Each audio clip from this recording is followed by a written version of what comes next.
social player. Yeah. And coach, Yeah. Whoever you decide. we actually surprisingly got a lot of media requests this week. All right. So, doing good, doing good. Well, we can all do it together. That's right. Yep. Cool. Okay, well. Good afternoon. We are here at today's press conference with Coach Maurice Drayton. Citadel will play Furman this Saturday, October 7th at 2 p.m. Coach? Hello, hello, good afternoon. It's with heavy hearts that we stand before you today. Condolences to the Watts and the Myers family, to the whole Citadel family. Two mighty oak trees have fallen in the forest.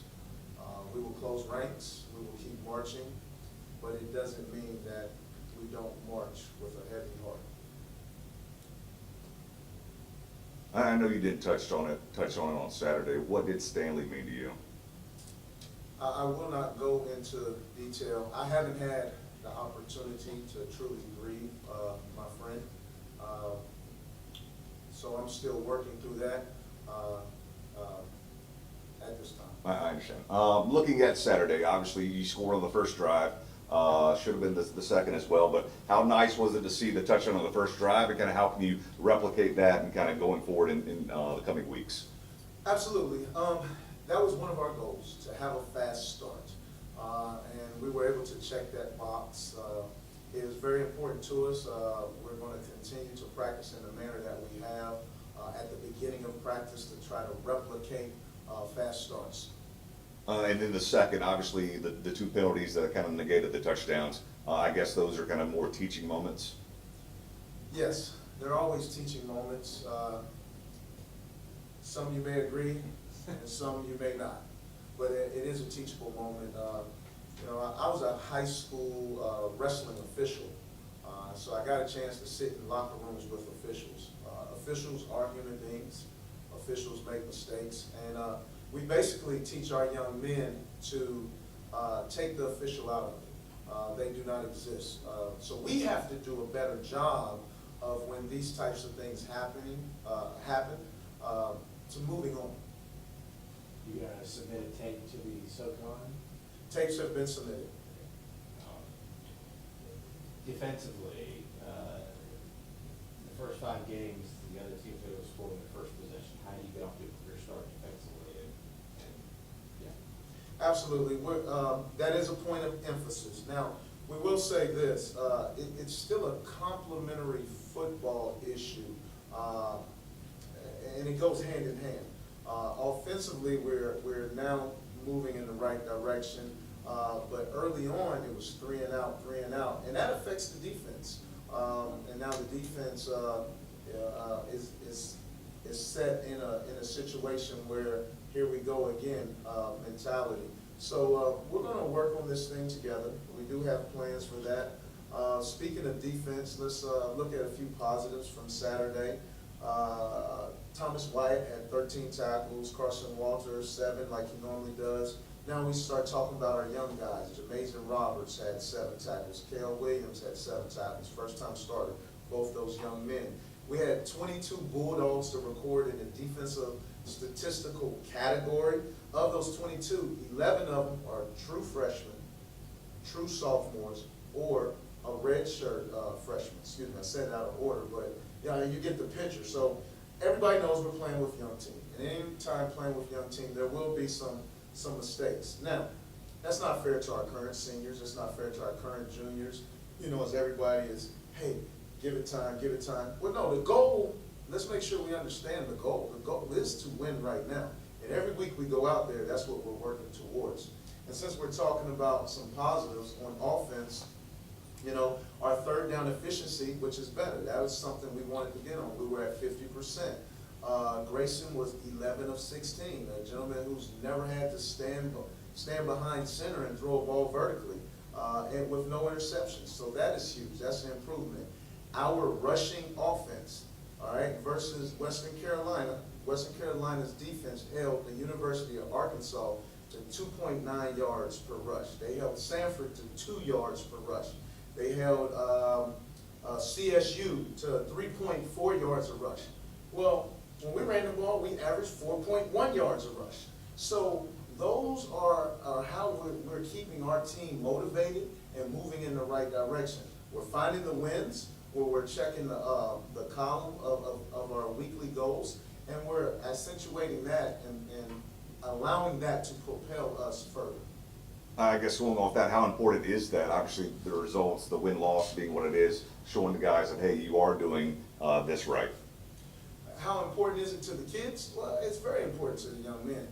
It's very important to our fan base, because at the end of the day, that's what we get judged on, wins and losses. But until those wins start coming, it is my job as the leader, as the motivator, as the thermostat, to set the temperature and continue driving us in the right direction. You kind of touched on this. Can you just talk about, maybe as you've watched film, how you assess Grayson's performance, and then Cooper Wallace, as you know, he's been able to make some plays? Yeah, Cooper's doing a fine job for us. You know, I tease with the coaching staff on a daily basis. Hey, we have to keep Cooper healthy, so you might want to get him out on this play during practice. So yeah, we kind of look out for Cooper. He has a unique skill set that, quite frankly, we do not have a lot of. It's our goal to continue to recruit that skill set. So he's doing very well, and we're happy to have him. What is this? Did Grayson, you know, played well in the game? Does he solidify the starting spot, or where are we with the quarterback now? Well, definitely. Grayson is the starter right now, with he and Varney being up, available, and ready to play. So I guess Dustin's still kind of a game time decision, but still kind of has to go through X protocol to be ready for Saturday. Yeah, I try not to speak about the medical issues. You know, I'm not an athletic trainer or a doctor. Obviously, I've been around it, but you know, I'm not going to make a prognosis on that. So we'll see. You know, as they tell me, that's how I will move. Looking forward to Saturday. Obviously, you don't need to say much to your team to get ready for Furman. Having played the Paladins, what does this rivalry kind of mean to you? Well, I think that's where we disagree slightly. I do have to say something to the team. These rivalries, when I'm learning the history of the Southern Conference, our team really doesn't know. So we've been educating each week, and it's really been an eye-opening experience for me and for our coaching staff. So it's very important that we teach and talk about the rivalry of Furman, as we've done in the previous weeks with teams we've played, because the knowledge base of it is not as deep as you would assume. Well, what about the alumni? I'm sure some alumni have kind of put words in your ears about Furman. Well, yes, of course the alumni have, but they don't have to put many words in my ears, because it is a passionate a rivalry. It's a rivalry that, you know, when I played, I still tease Des Kitchens about. He's in coaching now. He's at the University of Virginia, but playing against him as a receiver. And there's so many other players that we kind of go back and forth with each other about. So many Furman alums that you go back and forth about this rivalry. And you know, having Patrick Covington on our staff, our offensive coordinator, who's a graduate of Furman, you know, we give him heck every day. So it's just part of it. And then for the Paladins, kind of obviously they're the number 4 team in the nation. Kind of what is it about Furman that kind of makes them so, I don't know about special, but kind of gives them their ranking? Yeah, so Clay Hendricks does a phenomenal job. He has a great coaching staff. Also on his coaching staff, he has Tommy Spangler, who I think the world of. And let me say this, those two individuals reached out to us when we got this opportunity. They were the first coaches in the SoCon to reach out and to genuinely, you know, say, hey, we wish you the best. So, you know, kudos to them for that. You know, with them being 3-1, they deserve their number 4 ranking. The way that Clay has built this team is really unique to what a school like the Citadel should possibly mirror themselves off of. He has right about 12 transfers. 8 of them are graduates. So the reason why I'm accentuating that is because graduates are typically grown men. all right? So he's playing with 23, 22-year-olds, where some other teams are playing with 17 and 18-year-olds. It's a different than the strength. Of those transfers, they're getting significant playing time and being starters. He has 3 from the FBS ranks and 1 from a Power 5 rank. And what he's done, he's recruited 18 different states. So they have a recruiting budget, obviously, where he can spread his net further, deeper, wider, while only having 13 guys from the great state of South Carolina. So he's also playing, or I should say he's not playing. He has 36 freshmen on the roster. Only 3 of his freshmen are playing. He has 21 redshirt freshmen on his roster. Only 4 of them are playing. So it says we're playing grown men. We're playing guys who have experience. And that's how they're winning. And that blueprint that he has is one that we definitely need to look at and maybe steal the positives from. The quarterback, running back, really good at both positions. Can you talk about that and what problems they present? Yeah, so the quarterback, the offense goes as the quarterback goes. In his last game against Mercer, he was 20 for 24. The offense runs through the quarterback. The offense runs through the quarterback. The running back, he is really good as well. He's very efficient. He's an efficient runner. Now, they might not have the speed that we've played the last 4 weeks, but they're very efficient in what they do. And they play complementary football. He has a graduate linebacker that just recorded 11 tackles and 1 sack versus Mercer. So the offense complements the defense complements the special teams complements the offense. So they work hand in hand. They do a very good job of complementary football. I don't want to lose sight on this either. Now the Citadel, in the last 20 times they've gone to Greenville, we've only won up there 6 times. So this is a tough task. This is a tall task in front of us. But we will have a game plan to get after their behinds and make this thing fun. I promise you that. What, getting a little more pressure on the quarterback, how can that be done? What is your assessment of the defensive line this year? Well, it's a great question. The bottom line is this offensive line, which allows this quarterback to be so good, which allows the running back to be efficient, is the best offensive line we're going to face today.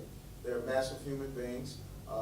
They move well. They understand the schemes. So we will have to think outside the box to devise pressures and stunts and things of that nature to not necessarily sack the quarterback, but to get the ball out of his hand a little faster than what he wants. And he does a great job of getting the ball out on time. It doesn't seem like you guys blitz a whole lot.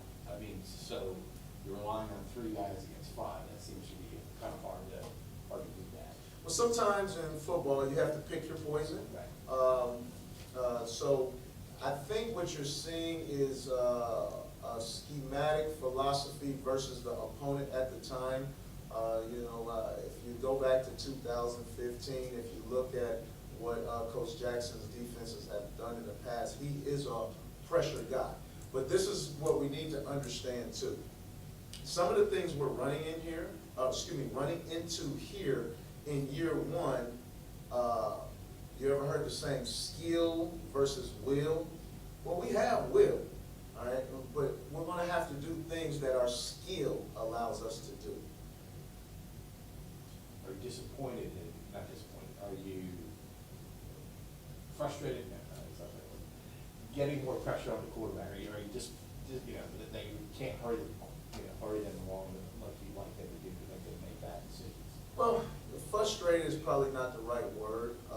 We're determined to find a way to get after the quarterback. We're determined to find a way, bottom line, is to get a W in the win column. So we are looking at all angles of what we do, all the way down to the practice structure, to where we stand during timeouts, to how we do water, to weight training, to our mess hall as far as eating foods. We're looking at the totality of everything to get this thing right. And the only way that I know to keep working is just keep swinging that axe, and that tree's going to fall at some point. through these first 5 weeks, I know you're not looking for sympathy from anybody, but have you confided in maybe any of your mentors kind of through these first 5 weeks? Yes, I talk to my mentors often. You know, I have some really good guys in my corner who have been in this situation before. Some that have not been in this situation, but they've given some really good input. And we're just going to keep chipping away and keep digging at the details. That's the thing. You have to dig at the details so that in turn we can have our coaches and our players detail their work. Mo, we appreciate it. Thank you. Appreciate you guys.